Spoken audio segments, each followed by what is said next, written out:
காட்டு காரக்குழம்பு அதிரசத்தை காட்டுக்குவோம்.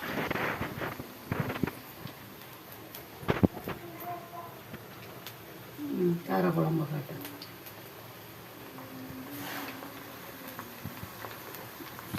இப்போ பக்கோடாவை காட்டு.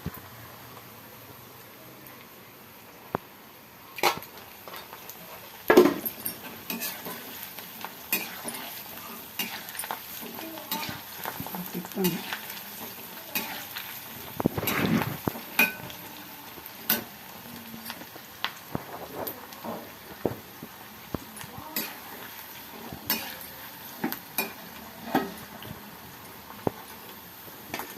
கடலை மாவு, கார்ன்ஃப்ளவர் மாவு, பச்சை மிளகாய், பெரிய வெங்காயம், கருவேப்பிலை,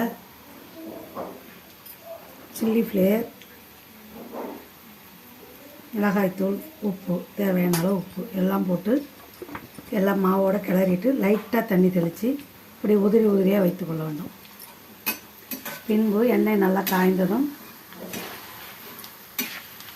பொரித்து பரட்டி விட்டு பொரியடங்கணும் எடுக்க வேண்டும். வெங்காய பக்கோடா ரெடி. மழைக்கு இதமான வெங்காய பக்கோடா.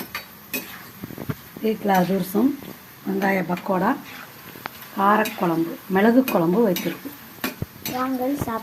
வாங்க சாப்பிடலாம், ருசித்து பார்க்கலாம். காரக்குழம்பு இந்த மழைக்கு இதமாக இருக்கும், சளிக்கு நல்லது. சாப்பிடலாம் வாங்க. பாய்.